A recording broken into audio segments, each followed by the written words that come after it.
But let me start by saying that those who are in favor of what they call marriage equality have a wonderful slogan. They've done a great job of marketing. Marriage equality fits on a bumper sticker.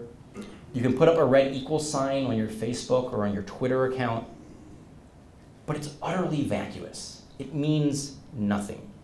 Everyone in this auditorium tonight is in favor of marriage equality. We all want the law to treat all marriages equally.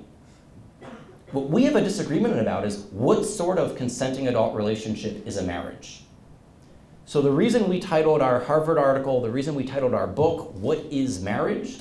Is because that's the central question in this debate that the other side frequently refuses to answer. They will simply appeal to marriage equality as if that settles the discussion. But as the Sixth Circuit and as Justice Sotomayor pointed out, what's your limiting principle? Equality to which relationships? Is it every consenting adult relationship that gets to go by marriage?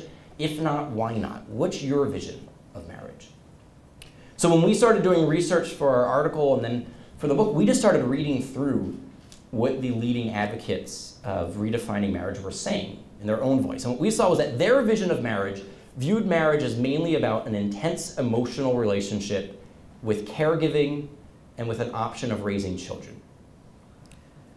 What set marriage apart from other types of companionship relationship was the intensity or the degree or the priority of the relationship. It's what one of our critics, the philosopher John Corvino, calls your number one person. Marriage is the relationship that establishes who your number one person is. We argue that this vision of marriage simply gets marriage wrong. That it can't explain the traditional marital norms that we've honored in Western law and culture, and it can't explain why the state's in the marriage business. And let me just briefly highlight these. They'll come up again. But one, if marriage is just about consenting adult romance, an intense emotional union, why would it have to be permanent? Emotions can wax and wane, they can come and they can go, you can fall in love, you can fall out of love. Why shouldn't marriage only last as long as the love lasts? What is it about the marital relationship that requires that pledge of permanency?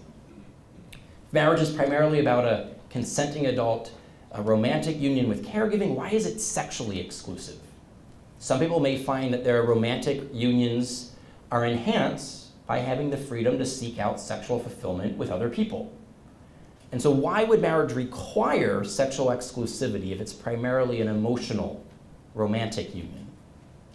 Maybe you choose sexual exclusivity if you think it will enhance your emotional union, but maybe you don't choose it if you think it will get in the way. And then lastly, why would marriage be a monogamous union if it's just about consenting adult romance and caregiving? As the court had pointed out, 3 people can agree to live with each other and love each other and take care of each other. What would require marriage to be monogamous if it's simply that vision of marriage? And then lastly, why is the state in the marriage business? If marriage is simply about consenting adult love, why couldn't we get the government out of the bedroom? So what we argued in the opening section of the book is that this vision of marriage simply gets marriage wrong. It turns marriage into contract law. It dissolves marriage into consent. So it's just like any other adult relationship. We also point out in the very opening of the book that there's nothing distinctively homosexual about this vision of marriage. It's not as if there's a vision of gay marriage and then there's a vision of straight marriage. This vision of marriage informs many heterosexuals. This vision of marriage as consenting adult romance and caregiving is the vision of marriage that our culture has promoted for the past 40 or 50 years.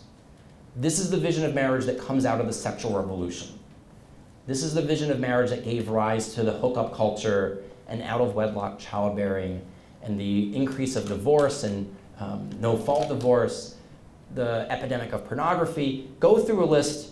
It's a vision of marriage that says consenting adults should do what consenting adults want to do. It hasn't been a particularly good vision of marriage. So in no way do I want to suggest that somehow gays and lesbians are to blame for this. No, what gays and lesbians did was they said, look, you guys have already embraced this bad vision of marriage. We just now want to be included.